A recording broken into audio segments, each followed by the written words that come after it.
Greetings and welcome to this campus conversation. I'm Dan Mogulof from UC Berkeley's Office of Communications and Public Affairs. Today, we're going to be talking about the campus budget, how it's been impacted by the pandemic, and all that the university is doing, planning, and considering in response. We already have a large number of questions that you've submitted, but we're certainly open to more, and you are welcome to post your queries to our Facebook Live site.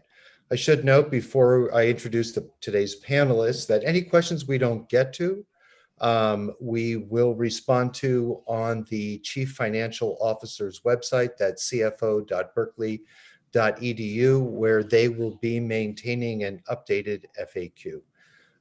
Now, without further ado, I am pleased to welcome Chancellor Carol Christ, Executive Vice Chancellor and Provost Paul Alivisatos, and Rosemary Ray, our Vice Chancellor and Chief Financial Officer. Carol, let me start with you. If you could just sort of give us an update as to where we are right now, the scale of the deficit, and anything else you want to add in the wake of the budget message that was sent out a couple of weeks ago. Okay, thank you very much, Dan. I actually want to step back to provide anybody who's listening some context, because it's very important to understand the broader context of our budget as we confront the particular challenges that the pandemic poses. We resolved just about a year ago a structural deficit of $150 million. We resolved it in three ways. First of all, by program reductions, we eliminated about 500 positions. Secondly, by use of central reserves. And third, by revenue producing programs and activities. But what that left us with was relatively fragile finances. I often used to say, the budget is balanced, but it's precariously balanced. Now, another thing it's important to understand is just standing still, not adding any programs, not adding any faculty, not adding any staff, costs us about $55 million a year. So we're dependent upon our revenues increasing every year just to cover our steady expenses. Now, I'll give you a little bit of the system-wide context. Our state appropriation is about $100 million less than it was in 2008. That has largely been made up by higher tuition, but in 8 of the last 9 years, we haven't had tuition increases. So what that means is that our core budget has stayed relatively static while our expenses have grown. So we enter the pandemic in a challenging fiscal condition. And the pandemic is extraordinarily challenging. For me, it's the most difficult challenge I've ever faced, the combination of the pandemic itself and all the ways in which you have to attend to its effects in your operation, as well as the financial challenges that it poses. We have additional expenses. We also have, there's an enormous uncertainty about the how long the pandemic is going to be, what its effects are going to be. What we estimate now is the impact of the pandemic from the time that we went to remote work and instruction, that's in the beginning of March, until June of 2021, to the end of fiscal year 21, is about $340 million. Of that, $200 million is in what we call the auxiliaries. Those are places like housing and dining, Cal performances, athletics. Those tend to be areas of the campus that offer services and take, get income from the services that they offer. And then there's about $140 million deficit from what in the core activities of the campus. So approximately equal to the deficit hole that we just climbed our way out of. I've been thinking a lot about Sisyphus and his constantly rolling that same boulder up a hill. What we've resolved to do is to keep those two separate. In other words, our financial strategies for the auxiliaries will be contained within the auxiliaries, and we won't let budget losses there have any impact on the core campus. We've taken in the 140 million, the projected deficit for the core campus, 65 million are COVID-related expenses, things like additional cleaning, testing, and contact tracing, and the additional investments that we've needed to make for remote learning and working. We've been told to anticipate a $50 million reduction in our state appropriation. This is somewhat complex to understand because if the the pandemic relief bill, the HEROES Act, is passed by Congress, and if it has a substantial allocation in it for higher education, then our state budget cut will be restored. But we won't know that probably until September or the beginning of October. And then we don't yet know what the impact of the pandemic is going to be on enrollment. Things look fairly good at the moment, but I think we won't know till the first day of classes, particularly in regard to our international student enrollment, what the consequences are going to be of the pandemic and thus what the revenue drop will be. We've done a few things already. We've imposed a hiring freeze. We also, faculty are not getting range adjustments. Those are their cost of living adjustments, and non-represented staff are not getting their merits or COLAs. Our strategy currently is a staged process. We're going to meet the $65 million COVID expenses with what is roughly, this is not even across all the units, but it's roughly a 3% budget reduction target. We hope to meet it by voluntary measures. We have a new set of retirement incentives for their enhanced retirement incentives for faculty. That program is called Pathways to Retirement. We have a voluntary separation program for staff that gives staff who decide to retire or resign a cash payment. We hope to extend that to represented staff, but we have to negotiate that with their unions. We can have voluntary reductions in salary or time. Many members of the cabinet, many deans have expressed a desire to voluntarily reduce their compensation. The chancellors across the system and the president have already taken a voluntary 10% reduction in compensation. We hope to use job reassignment to move people who don't have work to areas where there's a need for more work, and then temporary layoffs. We want to encourage areas of the campus to use their reserves, that will be an important budget strategy. I frankly wish we had more tools. I wish we had the ability to do campus-wide salary reductions tiered to compensation level or furloughs, but those are actions that can only be taken by the regions and the system as a whole, and they haven't determined that they want to do that at this point. So why don't I stop there and turn things over to Rose? Thanks, Rose. Go ahead. I know you're good. Let's dive into the details a little bit. I know you have some slides to show, and take it away. I do. Finance people love slides, so of course we do.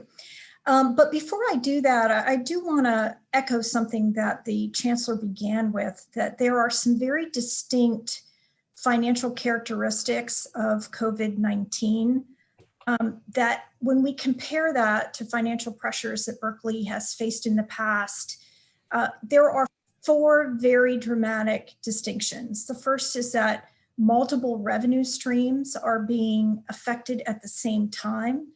We're facing increased expenditures to support and facilitate remote work and instruction, testing and cleaning. And there remains great uncertainty around the length and the severity of the pandemic. And finally, we don't really understand yet what the lasting implications of the pandemic is going to have on student choices, higher education, or the broader economy. So in addition to that, this is also made more difficult because the financial challenges fall across two very different time horizons. In the shorter term, we have some functions such as housing and dining, the museums, performing arts and athletics that are seeing immediate and deep losses in their revenue and increased operational costs. And while these shorter term impacts are significant, the longer term financial prospects for these services is excellent. As soon as campus reconvenes, then they should bounce right back. We call that a V-shaped recovery. And then we have longer term impacts that include things like the state support and tuition fees and ongoing necessary investments in remote working and learning. So I thought I would share a summary of the COVID-19 planning assumptions. And John, hoping you can show us the slide, please. Thank you. This actually shows you how dramatically our planning assumptions have changed over time. I do want to thank many planning committees that helped us as we associated operational planning assumptions with the financial projections that underpin the $65 million and the $340 million the Chancellor referred to earlier. And you can see in mid-spring, we suspended classroom instruction, and then we transitioned work to remote work where possible. I think this is just a feat of historic achievement. And you know what we've done is, to put it in perspective, is we transitioned a workforce and a student population that's the size of Danville into remote learning and instruction in a 3-week period. We also were able to offer limited testing capacity. We vacated predominantly housing and issued refunds to our students. We were able to accommodate students who needed isolation. We continued research with heavy social distancing, and we had to suspend large events. And as we look ahead to fall, we know that instruction is going to start remotely until public health allows for in-person instruction. Many will continue to work remotely where possible. Our testing regime will be available at scale. Housing will maintain a single occupancy to comply with social distancing that will be organized in pods to 10 to 12 students who will sequester from 7 to 10 days. We'll continue to offer housing for students that need to isolate. Research will continue, and no large public events will be held through the fall. So those are the operational assumptions that underpinned the financial assumptions that you will see on the next slide. Great, thank you. So as the Chancellor noted, COVID-19 continues to cause enormous uncertainty with respect to our operations and financial position, enrollment, tuition, state support, auxiliary operations, and access to campus for instruction and research are still all in play and will remain so depending upon the course of the virus and the implications for public health and the economy. Consequently, as we look to establish the budget for the current year, we are doing so with a great deal of flexibility, recognizing that our circumstances can change very quickly, either positively or negatively in the weeks and the months ahead. And despite this uncertainty, several months of in-depth operational planning and financial analysis has lent itself to the set of assumptions that I'm sharing with you in this slide, where you can see revenue losses and highlights here: dining, housing, events and conferences, tuition and fees, the potential loss of the state appropriation in athletics, and then increased expenditures, including the support of remote working and instruction, testing, and cleaning. The impact on our auxiliaries will be addressed separately from the rest of campus in order to protect the academic enterprise to the greatest extent possible. And as the Chancellor mentioned, we are committed to using a phased approach as we grapple with the financial effects of COVID-19, and we'll be implementing a $65 million budget reduction, which represents the common good expenses of expanding our facilities cleaning, remote instruction, and the virus testing. So the $65 million reduction in central funding was based on FY20 adjusted expenses. The expenses were adjusted by the exclusion of faculty salaries and wages, expenses that were funded by student fees, scholarships, and fellowships. And that was done to provide some relief to colleges and schools and administrative units that support student support or have responsibility for student support activities. Finally, I would say that we recognize that reductions of this magnitude are going to be incredibly difficult for campus, and it requires us once again to do more with less. And it's for these reasons we are encouraging the use of reserves and other short-term strategies to get us through the worst of the crisis. It is also why we will reconsider the reductions annually, if not more often, so that they can be adjusted to changing circumstances. In addition, we have set aside $1.5 million to address inequities and critical needs that must be funded even in times of fiscal adversity. And finally, I just want to offer my personal thanks to many of you who are participating in this conversation.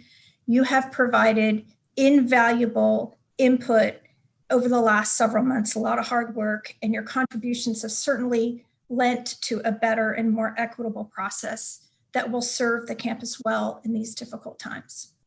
Thanks, Rose. I'm going to turn to Paul in just a second, talk a little bit about the academic side of the house and how what this all means and how it's playing out. But I want to make sure we understand, both you and the Chancellor referred to auxiliaries and how their budgets won't impact academic budgets. Could you unpack that a little? What exactly does that mean? So if housing is running a deficit, we won't take money from another part of the campus. I think that's something that's unfamiliar to a lot of people.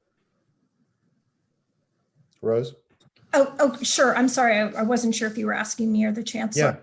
Yeah. So what we're going to be doing with the auxiliaries is we have taken on some short-term borrowing that was issued by the Office of the President to take them through fiscal year 21.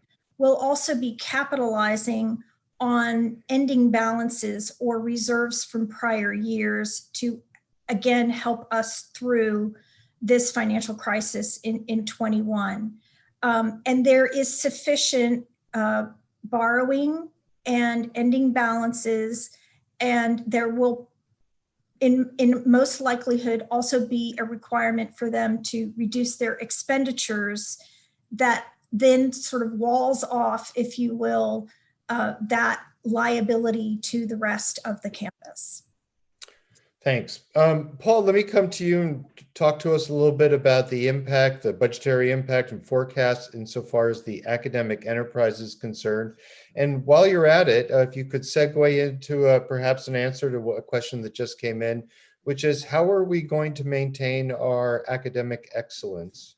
Thank you, Dan. First of all, I want to say that we have focused all of our attention on that question. How do we manage through the financial crisis but maintain the academic vitality the sense of discovery, of helping new knowledge to be created, and of teaching. Those are really our focus all through. Already the Chancellor and the CFO mentioned that we're dedicating $15 million in additional expense just to support remote instruction, the semester in the cloud activity, a series of graduate student instructor innovation fellowships, a technology equity fund for students, and many other investments that we have been making in enhancing, for example, our ability to deliver instruction with closed captioning and other accommodations, and many other things that we're doing in that space. I also want to make it very clear that maybe our single largest expense and also our single longest term expense is to support the recruitment and retention of exceptional faculty who will create new knowledge, who will help lead our entire Berkeley to discover things that people don't know today, and to also help us develop our teaching. And we remain deeply committed to our faculty. You may know that since the last economic crisis, the student to faculty ratio has deteriorated. We have more students and fewer faculty than ever before. And in recent years, we've been working hard to grow our faculty by adding additional positions. This coming year, we won't be able to do anything more than simply replace retirement of faculty. We will not be able to net add any new faculty as we have been for the last 2 years. But nonetheless, we will remain focused on recruiting faculty at the replacement level. I also want to just say a few words about the pathways to retirement that the Chancellor mentioned in her opening remarks. Like all parts of society, we have faculty who can work productively, who love the campus, who love teaching and love research, who are living longer and longer, and who are able to work longer. And we want them to do that. We want our faculty to remain engaged with us. But they can do that even if they choose to become emeriti. And so we do want faculty to know that if they are in a situation where they would consider that retirement, that we remain committed to them remaining a lively and important part of our campus community. And to back that up, if you like, we will be adding some incentives to our Pathways to Retirement programs. We will offer a recall for research at a rate of $6,000 per year for a maximum of 3 years. We will offer for those emeriti, new emeriti who wish to be involved still in teaching, and there are many, many who do and who teach brilliantly. To them, we will offer $5,000 per credit hour for up to 4 courses for recall teaching. We will allow them to retain so-called bear funds, which is the kind of fund that a faculty member gets at their discretion in order to be able to support their activities for instruction, of up to $10,000. And all of those will be funded centrally and not by the academic units. So we are doing our utmost to help our faculty make a decision about what they wish to do with regards to potential retirement. As I believe both the Chancellor and the CFO mentioned, we will be having to apportion the losses on the academic side across all parts of the campus. Every unit will contribute. And that means that schools and colleges will also have to meet a budget target in order to help us manage through. And we have organized our efforts in this regard, saying that the percent that they will have to contribute will depend, or the amount that they will have to contribute will depend on the expenses.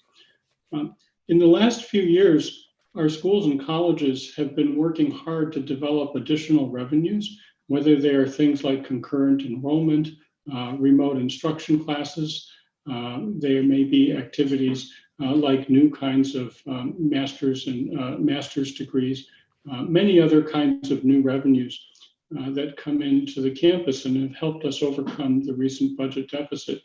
So units that have a larger amount of expenses are ones where either because of philanthropy or because of these new alternative revenues have a larger resource base than just the monies that we get from typical tuition and state allocation. And so we will be expecting them to make a larger contribution. That will allow us to protect units which are not able to do that quite as well.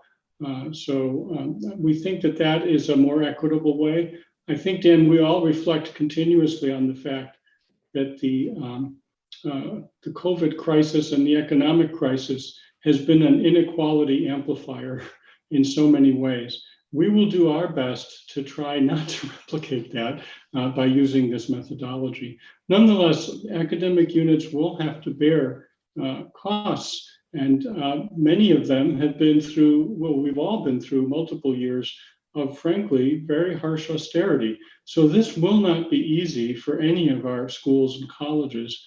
And if there's one thing that I can say is that all through this period, the one thing that has made me feel good about what's happening, and it's a very dark and hard time, is that the entire Berkeley community has really been working so hard to support each other and to try to work our way through what is just an unprecedented and extremely difficult crisis. And we're going to have to make some financially difficult decisions, and we will try our best to make sure that we do those in an equitable way and in a way that maintains our excellence. So let me thank all three of you for those opening comments. We're going to dive into the questions now. We have questions about reserves and fundraising and tuition and merit increases, the full range. So without any further ado, let's go right to the issue about reserves. Carol, let me start with you on this, and I'll read a couple of the questions to give you a sense of what people are interested in. One says here, in a recent update communication on one of the unions, there was this sentence: UC as a whole is sitting on 31 billion in reserves. What is the purpose of this reserve, and is any of it for a rainy day? And then someone else notes that in a recent budget message, we noted that while the campus has reserves, they are often restricted as to use or designated for specific purposes. And people are wondering, in this sort of emergency, why is it not possible to pry loose more of those funds? So Carol, help us a little bit understand the role of reserves and the limitations in terms of what role they can play in our budgetary future. Yeah, that's an excellent question, Dan. And indeed, the use of reserves is an important part of our budget strategy. However, reserves are often not designated by the campus for a particular purpose, but actually money that's been given for a particular purpose. And so there is only a limited proportion of the reserves that are undesignated as to purpose that can be used in the current crisis. In addition, we really, in the resolving the $150 million structural deficit, we pretty much depleted our central reserves. So most of the reserves that exist sit in the units rather than sit in the center. But Rose would be able to give a more detailed answer to this question. And Rose, before you jump in, I want to follow up on one thing, Carol, because it's another question somebody posed here. Do we ever go back to donors and say, look, we know you wanted your gift to be used for X, but we're in a once in a lifetime crisis. Would it be possible for us to use it for Y? Are we having those kind of conversations? We occasionally do that, but rarely. That we don't solicit gifts that aren't for things that are of high priority for the institution. And it frankly would be a terrible donor strategy to say one of our important goals in this campaign has been raising money for graduate fellowships. You can't imagine going to a donor and saying, I know you gave us a graduate fellowship, but we can't pay our electricity bill. Could we do that? I mean, it's just not a good strategy usually.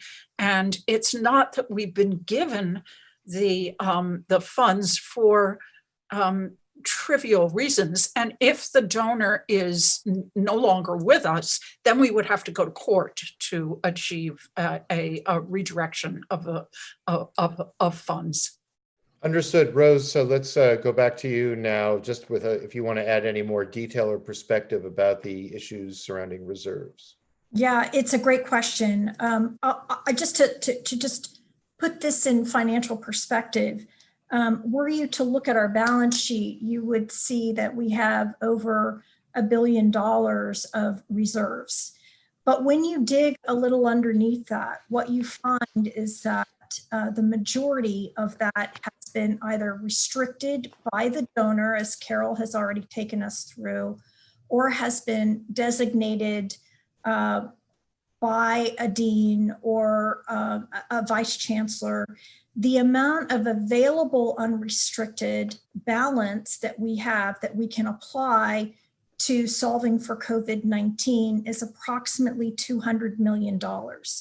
And we are instructing the schools and colleges and administrative units to use that 200 million as we move through a recovery period. And something that I failed to mention before is that as a campus, we can expect that we are not only going to experience a deficit in fiscal year 21, but because of the longer term effects that I mentioned earlier, tuition increases and state support, it is probable that we will have a smaller deficit, but will experience deficits in fiscal years 22 and 23. So our projections tell us today that we're going to be in a recovery period of approximately 3 years. So as we're asking the schools and colleges and other divisions to plan, what we're asking them to do is to think very carefully about how they use their portion of the $200 million over the course of the 3 years. The divisions will be submitting an overview plan in the next 3 weeks, and we'll get a better perspective of how divisions are planning on using their ending balances, but we are very much encouraging that they do so. Got it. Carol. I have an example, if I may also. I mean, the Chancellor spoke to graduate fellowships, but I'd just like to give another example, which I think people will understand why not all reserves can simply be, they're not just all fungible to use because something has changed. In a typical year, a replacement if we were just to replace the faculty who retire, we would search for 50 new faculty because that's about how many retire in a given year. So just to stay steady state. But in the academic year that's just ended now in July, we were searching for 75 faculty positions in order to start to grow our faculty again. And I would say about 20 of those positions were actually funded philanthropically. And when we say funded philanthropically, this isn't support to pay the salary for 1 year.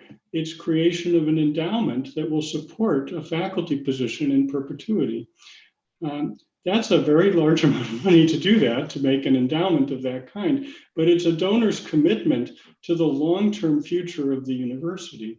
And those monies cannot simply be then turned around and used for another purpose. They've been committed to a very foundational goal, which in the past, frankly, was born entirely by state allocation and some tuition monies. But as the state has pulled back its support, private philanthropy has stepped in and offered those kinds of resources. So I think it's very important to understand that that philanthropic resource is sustaining the university in its deep core and not for incidentals. Got it. Carolyn, to come back to you, we're getting a lot of questions about tuition, and I'll give you a sort of a flavor of what people are asking. Why are students paying in full when they're not getting what they signed up for? Why are students being asked to shoulder the financial burdens for the campus? Why have we not reduced tuition to alleviate some of the inequities that are being exposed by COVID? Why are campus fees being charged? So let's I think you've heard a lot of these before. What's the campus perspective on that question? The pandemic hasn't in any way reduced our expenses. In fact, it's increased our expenses. We still need to pay our faculty. We still need to pay our staff. We have additional expenses for COVID, and we are trying to deliver the best possible academic experience to our students. We've invested, as Paul was just saying, some $15 million in remote instruction in order to make it as good as it possibly can be. In addition, for at least for in-state students, cost of higher education is really subsidized by the state. So there are really three sources of funding for higher education. There's philanthropy, there's tuition, and there are state and federal dollars. And if you decide that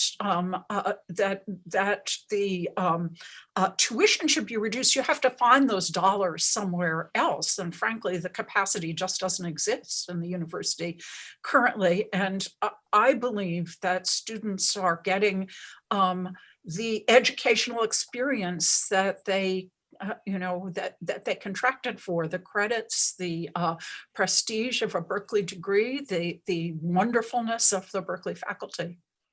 And what about campus fees? We had a few questions. I'm not sure if that's a question best addressed to you or Rose, but the fees students pay for various purposes or services that they won't be receiving if they're off campus.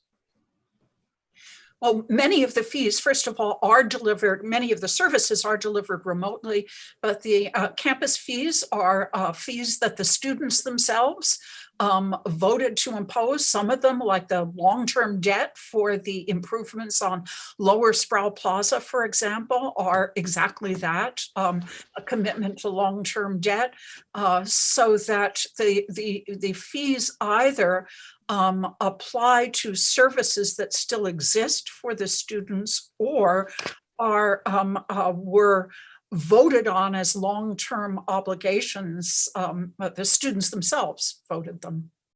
So I'm going to move in just a second into some questions having to do with salary cuts and layoffs and other possible human resource actions. But I just want to ask Rose or Paul if you had anything to add to the discussion about the tuition issue. I think the Chancellor spoke very well to it. All right. I agree. So let's talk about salary cuts and layoffs, and I'll read a question here that came in. When considering how to address the budget deficit, could pay cuts be considered instead of layoffs? And if you, Carol, let me start with you there. Just talk in general about how we're thinking about and what we're hoping for and what we're considering in terms of pay cuts, furloughs, and possible layoffs.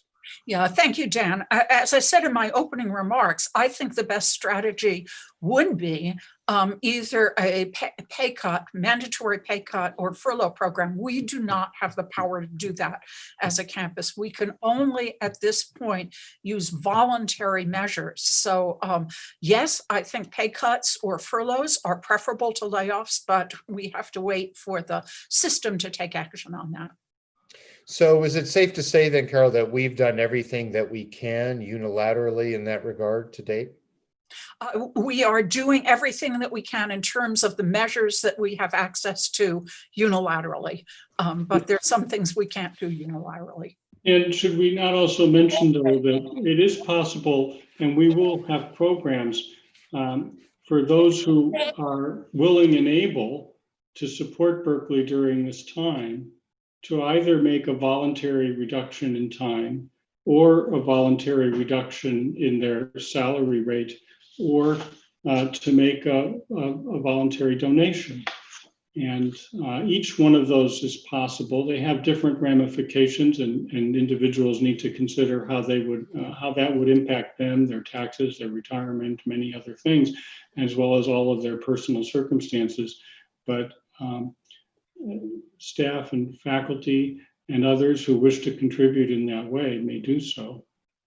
Got it, Paul. Rose, let me come to you with the next one. Somebody asked here, I think in a recent budget message, there was a reference made to, quote, temporary work reassignments, layoffs, and time reductions. And this person asked, how will that length of time, the length of time of the quote unquote temporary actions, How will that length of time be decided, and what's expected to happen after that time period lapses?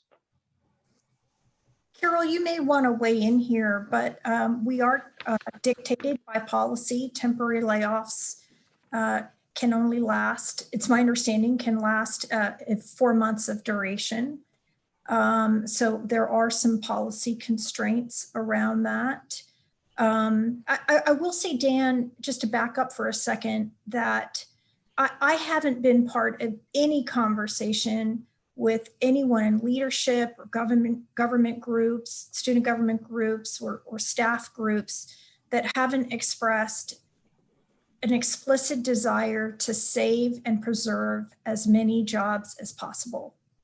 And I think that using the voluntary programs that we have available to us, including the hiring freeze and the merit, the freeze on the merit increase, has been widely supported by almost everyone that I talk to ensure that we are preserving jobs.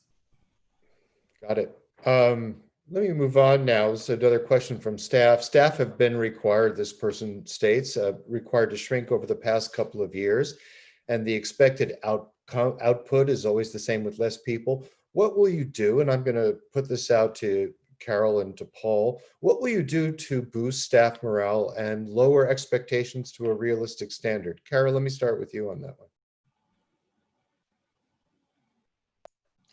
Thank you, Dan. I think people always talk about doing more with less. We have to do less with less. And I am really eager for ideas about how we can reduce work, eliminate activities. We cannot expect our staff to continually be taking up the slack for the reduction of our workforce. So I'm really interested in eliminating work, and I hope we can use this as a time that motivates us to do that. Thanks, Paul. What do you think? What can we do to also help support staff morale during what is an extraordinarily difficult time? It is extremely difficult. And we are well aware not just of what's happening with regard to the work itself, which has been so difficult, but also that people may be dealing with very difficult circumstances in other ways. There could be a spouse or partner who has lost employment. There are all kinds of issues of dependent care, all of which are having a deep effect on people. And frankly, every person engaged with Berkeley is almost certainly dealing with a lot of difficulties right now and challenges to mental health and work-life balance. So this is a really hard time, and we recognize that. It's certainly true that we will be in a very difficult period because we are doing our utmost, for example, in the case of instruction, just to take that as an example, we have prepared so hard all through the late spring and early summer to offer some in-person instruction activities during a pandemic. And we've done a lot of preparation for how to do that. And yet the public health conditions haven't allowed it. We've had to be starting the semester at least remotely. That's a tremendous stress on instructors, on faculty, on staff, and on students.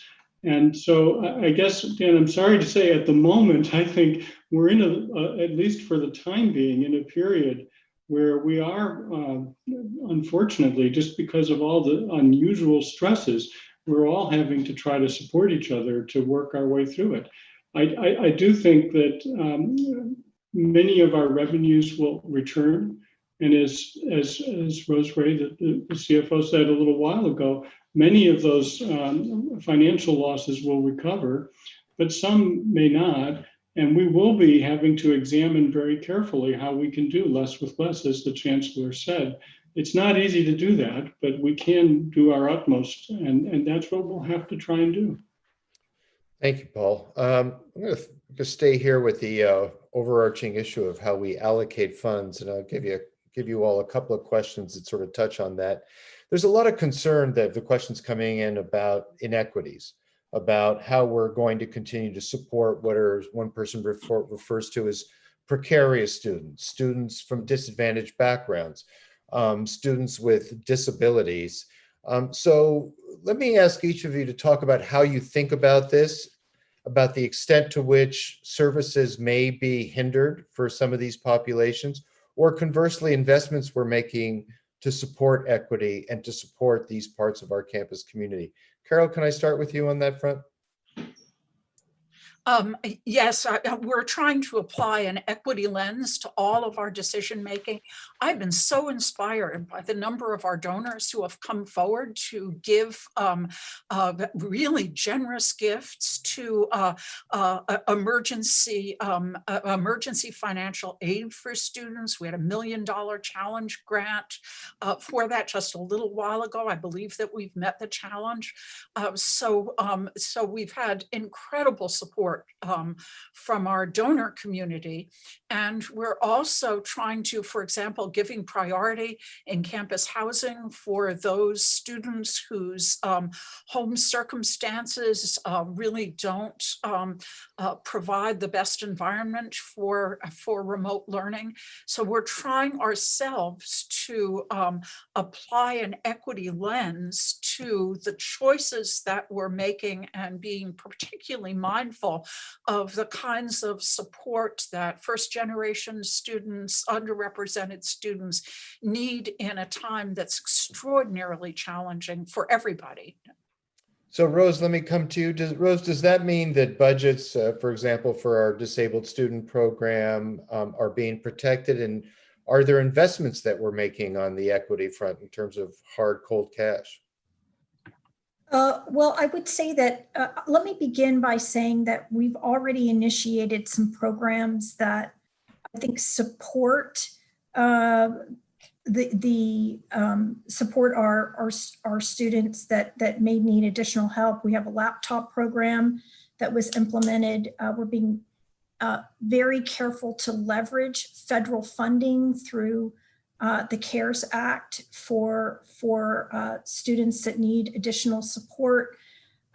We also are sheltering or adjusting in the allocation for areas, high impact areas that support students. And we do that by eliminating the expenses that either are supported by student fees or scholarships or fellowships.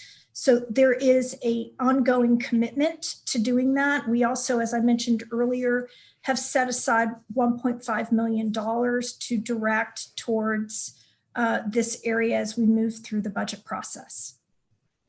And Paul, I'm wondering if we're also thinking in those same terms in terms of faculty and our academic personnel who, there's also inequities and differences with that population. What are you thinking about in that realm? Well, okay, I will answer that momentarily, Dan, but I do also want to just point out an additional thing, which is that in the last several years, our recruitment of students from diverse populations, from underrepresented groups, we have been focusing on it heavily. And this year, we will have the most diverse class in our history. And we're very excited about what's happening with that. And that was not an accident, but the result of a series of policies, investments, and efforts that we have been making over quite a long time now. And as that has been occurring, we have been investing centrally in our equity and inclusion and belonging efforts. There are many staff on the campus who are dedicated to that topic. They are so dedicated to it. It's really, they are very special. You may know, for example, that Berkeley was the first place to do the kinds of basic needs investigations about food hunger, about hunger amongst college students, which has really inspired a national movement and helped create new legislation and financial support for those things. And also many academic areas, many schools and colleges have just in the last few years, been greatly expanding their equity, inclusion, and belonging kind of efforts. And we've been doing our utmost during this period where we're shifting to remote instruction to think through carefully how we can adjust what we do with our remote instruction, our methodologies, how we create our policies. We've been working very closely with the Academic Senate around our policies for grading and for evaluations, assessments. And I think that there's a lot of very positive things happening there. It's definitely true that it's an enormous challenge. And I think this is an area where if you follow the money, you'll see that it's serious. We're not just saying these things. Now, when it comes to faculty, I want to also say that we have been doing a lot to change how we recruit for faculty. And to develop further our efforts to diversify the faculty at Berkeley so that we can have the best faculty in the world in 10 and 20 years. And that's been really advancing quite well. I'm extremely impressed by a new mentorship program amongst faculty that is one where faculty from underrepresented groups have created a mentorship network on the campus with some support from the Office of the President and some support for the campus to sponsor a series of events, mentoring sessions, and other activities like that. So this is a movement. It's a movement amongst the entire Berkeley community, and we're very committed to it, even in a period where it's really hard and budgets are bad and people are struggling. I think that almost any conversation that occurs will have that interlaced in it, and it will be an important part of our thinking. I'm going to move on to a slightly different area in just a second, but a quick follow-up on the tuition question. We have a few questions coming in on Facebook Live about where people can go to find a breakdown of the campus fees that students vote to impose on themselves. Where would that information be available? Does any of you know? I will post a link to that on the CFO website. Thank you. Everyone has that. All right, so that's cfo.berkeley.edu. And by the way, that's a good opportunity to remind everybody watching that any questions we don't get to today will be answered in due course at the cfo.berkeley.edu site. Carol, and for the rest of you, we're getting a number of questions about two specific departments, two specific programs on campus, one being athletics and the other being UCPD. And let's take those separately. So Carol, let me start with you. First, people want to know, what is the athletics budget? And is there any thought being given, particularly in the context of, that there aren't going to be events on campus, are thoughts being given to reworking or looking at that budget once again to help alleviate budgetary strains in other campus programs and operations? Well, the athletics department budget is roughly $100 million, a little bit less than that. And the campus, I just reached a budget agreement with Jim Knowlton, the director of intercollegiate athletics, to reduce the campus commitment to athletics from a little over 20 million to 13 million. So we are reducing the campus commitment to it. The athletics has been one of the first departments to develop a really good and I think courageous plan for expense reduction. All sports have taken 10% budget cuts. There is a program of voluntary salary cuts. So I think athletics in some ways is kind of model for the campus in their financial behavior. Got it. And I would assume that you talked earlier about auxiliaries, that sort of what's happening in athletics stays in athletics. That's exactly right. What happens in athletics stays in athletics, they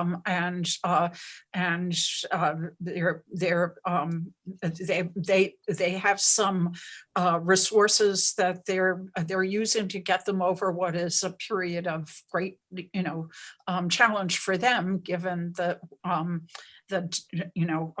fact that if we pay sports at all in the fall, it will be not to any audiences. Got it.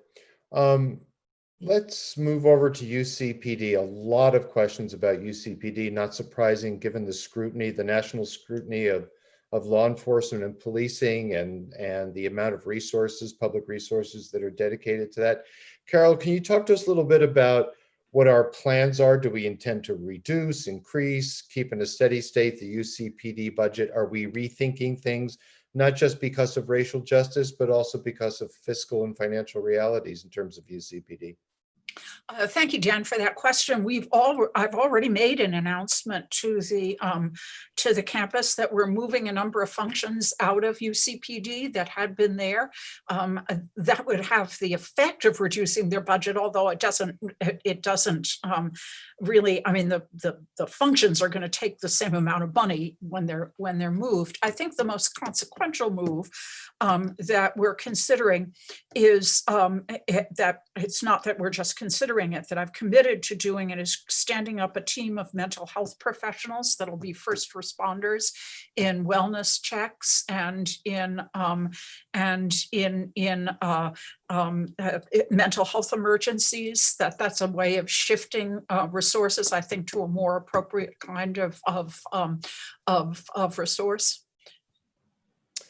I've got it. And not to put too fine a point on it, Carol, I mean, there are people who are saying, why are we spending any money at all on a police force? So let me just give you an opportunity to sort of share your perspective on the need for a campus police force at all. Well, I think we have a need, Dan, for community safety. And how we achieve that safety, I think, is going to be an extremely important debate that we're going to be having over the next few months. We got a very comprehensive set of recommendations, which you can look at on the campus website, from the Independent Advisory Board on Police Accountability and Public Safety. The really far-reaching recommendations.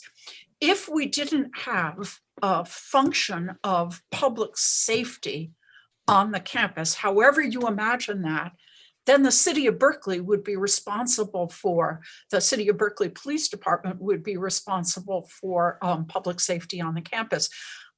I myself believe that we are in a better position if we ourselves control what we do in regard to community safety on our campus. Thank you, Carol. Rose, I'm going to come to you. I'm not sure if you're the right source, and if you're not, kick the question back. But a number of people are asking, why are we committing $30 million over 2 years for testing? They say testing is free through the city and county, and where it's not, it's reimbursed by healthcare. So why is the university planning to spend so much money on testing? Paul will be able to answer perhaps the more specific question around testing. Yes, a portion of our testing will be reimbursed through FEMA. It is not a dollar for dollar reimbursement. It ends up being about 75% of reimbursement. We're very concerned about the long-term ability of FEMA to continue to support testing. We are very aggressively leveraging every FEMA dollar. We have a work group of over 40 people around campus who are capturing the costs and then moving those costs through a very extensive documentation process for FEMA. So as I mentioned in my earlier slide, at this point, we are estimating that the testing for the year will run at about $20 million. And it is scalable in that it will, at this point, potentially be delivered through kiosks that can be grown or shrunk to accommodate the level of testing that's required. Paul? Well, first of all, let me say I want to acknowledge the medical professionals at the Tang Center, our faculty in public health, and the amazing group in the Innovative Genomics Institute for developing lower cost, scalable robotic testing, and for many other things that they have been doing. And they have done that, as Rose was just saying, partly with resources that we've also gotten philanthropically. We have gotten support externally to help us develop our testing protocols. And then it's extremely important for us to know that we want to make sure that the Berkeley campus is doing its utmost to make sure that we are not a place where the virus is allowed to just spread unfettered. And we better have knowledge about what's happening. And I don't think it takes a lot to realize that in our society, unfortunately, right now, the kind of testing is not ubiquitous. In fact, the IGI has been called upon and did some of the very first testing of first responders in the East Bay, and has also been helping out with testing of populations that are very disadvantaged in the community and have not had access to the testing they need, homeless populations and others. But we are really deep into making sure that our community this fall, that we're using the testing capacity that we do have to help guide the campus's approach and to protect the public health as much as we possibly can in the middle of a pandemic. And so, to me, Dan, this just feels like there are a number of areas where, despite budget challenges, we've decided to do the right thing, which is to protect the Berkeley community as much as we possibly can. And I don't think we could ever regret that decision. In fact, I mean, it seems like the right thing to do. Got it. Look, we're just about out of time, but a lot of questions left. So I'm glad, Rose, that your office is going to be helping us out on your website. But very quickly, a few quick questions. People are asking, will there be any early retirement incentives for staff, or is that an option just for faculty? Carol, you're on mute. The Pathways to Retirement program is for faculty, but the voluntary separation program gives incentives to staff. We can't do programs like the ones that we had in the 90s, the VERIT programs, Voluntary Early Retirement Incentives Program. That has to be a Regents initiative. And then another quick question, will any of these budgetary challenges influence or impact financial aid for students? Carol? No. Got it. So with that, Carol, can I ask you just to give some closing thoughts? I mean, this has been a lot of difficult questions today and in difficult times. And I'll tell you honestly that I know full well the severity, and I also try to reconcile that with 3% budget cuts, which don't sound a lot. And stepping back, what do you want us all to sort of take away from this conversation today? And how should we be assessing this moment in time in the university's life? Well, thank you, Dan. I first want to thank everybody. There's been just extraordinary work that people on this campus have done. People have gone above and beyond in the middle of this incredible emergency, this crisis for our university and for our country. And I just want you to take away that I understand how difficult it is, that with all the difficulties and challenges in our work lives, I realize this is an incredibly difficult time.